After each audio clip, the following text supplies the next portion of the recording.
All right, today we're jumping into an absolutely epic saga, one of the most foundational stories in all of human history, the Old Testament.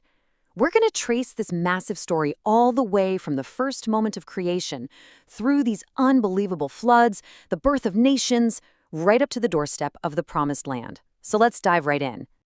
Now, this isn't just a bunch of myths or fables. According to the text itself, this is presented as real history. And you really can't overstate its impact, right? It's a story that has shaped entire civilizations and still influences billions of people today. So what we're going to do here is walk through that history piece by piece to really get a feel for this massive, overarching story. So where do you even start a story like this? Well, you have to go back before the beginning. Picture this, an eternity where there's only God. And it's from that single point of existence that everything we know, the entire universe, is just spoken into being. The whole creation story unfolds over 6 days, right? First, boom, light and darkness, then the sky and the sea. But the real climax, the absolute masterpiece of it all, comes on day 6. This is when God forms the first man, Adam, literally from the dust of the ground and breathes life into him. And then, realizing it's not good for him to be alone, he creates the first woman, Eve, from Adam's own side.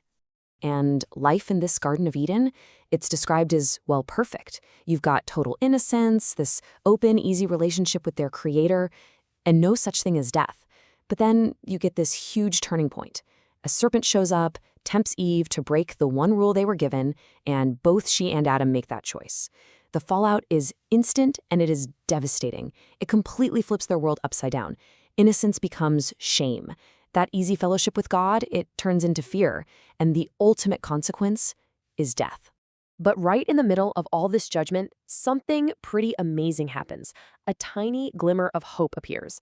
God directs this curse at the serpent, but buried inside it is the very first prophecy in the entire Bible. It's his promise, a promise of a future descendant called the seed of the woman, who would one day show up and deliver a crushing blow to evil.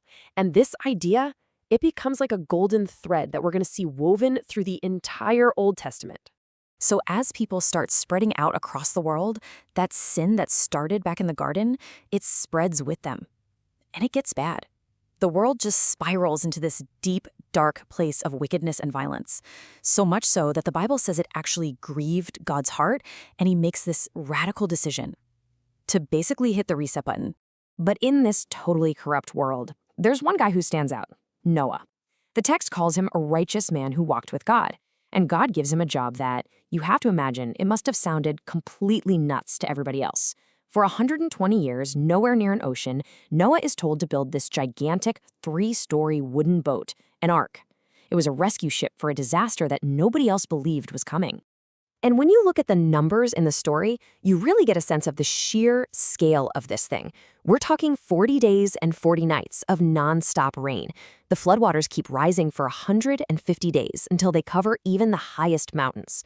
And out of the entire human population, just 8 people, Noah and his family, are saved on that ark, plus all the animals, of course. So when the water finally goes down and Noah steps out onto this brand new, clean earth, what's the first thing he does? He builds an altar and worships. And in response, God makes what's called a covenant, a really serious binding promise. And to seal the deal, to give a permanent sign of this unbreakable vow, he puts a rainbow in the clouds. Okay, so humanity gets a fresh start. And now God's plan to bring that promised seed, remember him, into the world gets a lot more specific. The camera, so to speak, zooms way in. From this global, worldwide story to the story of a single family. And it all starts with one man in ancient Mesopotamia who's about to become the father of an entire nation. And this call goes out to a 75-year-old guy named Abram. Can you imagine? At 75, he's told to just leave everything. His home, his relatives, his whole culture. Pack up and head out to a country he's never even seen. And all he has to go on is a promise that from him, this great nation would come. And what does he do? In this just incredible leap of faith, he goes. Okay, fast forward a bunch of years. Abram is now Abraham, God changed his name. And he faces what has to be the most intense test imaginable. After waiting all these years for his promised son Isaac, God asks him to sacrifice that very son. And this is the key part. Abraham actually does it. He's ready to go through with it, trusting that God could even bring Isaac back from the dead. Of course, at the very last second, an angel stops him and God provides a ram instead. It proved Abram's faith was rock solid, and it also points forward to an even greater sacrifice way down the line. So the promise keeps getting passed down, from Abraham to his son Isaac, and then to Isaac's son Jacob. And Jacob has this really wild story where he literally wrestles with God all night. And after that, his name gets changed to Israel, which means he struggles with God. It's kind of fitting, right? And Jacob's 12 sons, they become the ancestors of the 12 tribes that make up the nation of Israel. All right, so the next part of the story kicks off with some classic family drama.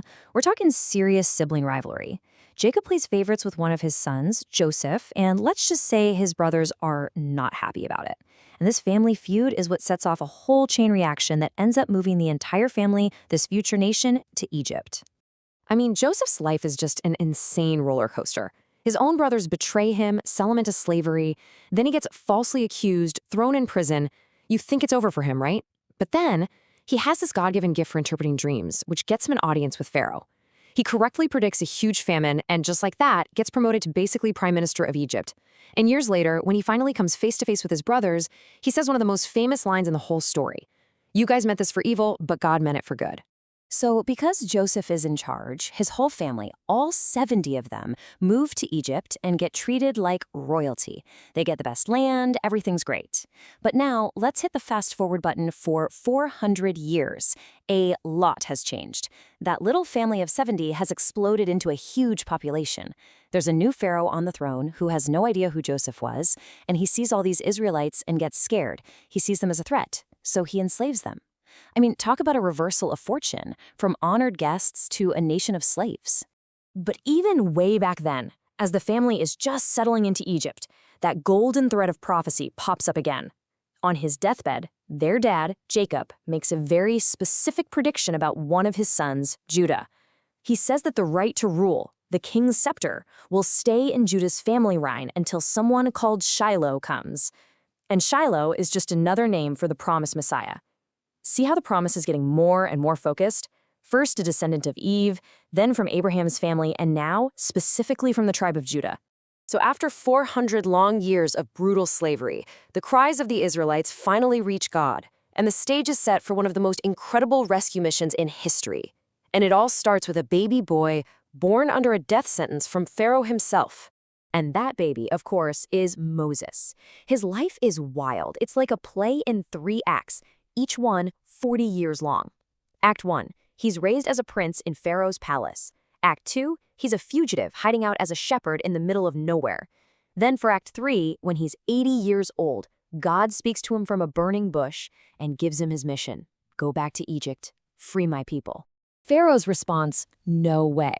So what happens next is this series of 10 plagues. And these aren't just random natural disasters. They're described as a direct showdown, an attack on the gods of Egypt, meant to prove who's really in charge. And with every single plague, Pharaoh just digs in his heels, his heart gets harder, and the judgments get more and more intense, all leading up to that devastating final plague, the death of every firstborn in Egypt. That 10th plague is what finally breaks Pharaoh. He screams at them to just get out. But of course, as they're leaving, he changes his mind again and sends his army after them. He traps them with their backs to the Red Sea. It looks like it's all over. And then, the miracle that defines the entire story. God splits the Red Sea in 2. The Israelites walk across on dry land. And when the Egyptian army tries to follow, the walls of water come crashing down on them. Game over. You know, the crazy thing is, this journey to the Promised Land should have been super short. Along the way, they stop at Mount Sinai, they get the law from God, including the 10 Commandments, everything's on track. But then they get to the border of the land and send in 12 spies. 10 of them come back terrified, talking about giants and impossible-to-conquer cities, and they totally freak everyone out. And it's that lack of faith, that refusal to trust God and go in, that gets them sentenced to wander in the desert for 40 years, until that entire generation of doubters is gone. And that brings us to this really bittersweet ending for the first huge chunk of the story. After everything, after leading the people for 40 years, Moses, now 120 years old, climbs a mountain, and from there he can see it, the Promised Land, the goal of his entire life. But because of a mistake he made earlier, He's not allowed to go in. He dies right there, on the edge of the promise. And with his death, the first 5 books of the Bible, the foundation of it all, come to a close. So here we are. A brand new generation is standing on the banks of the Jordan River, ready to finally go in. Think about who they are. They've been shaped by 400 years of slavery and 40 years of wandering in the desert. Their entire history is one of suffering.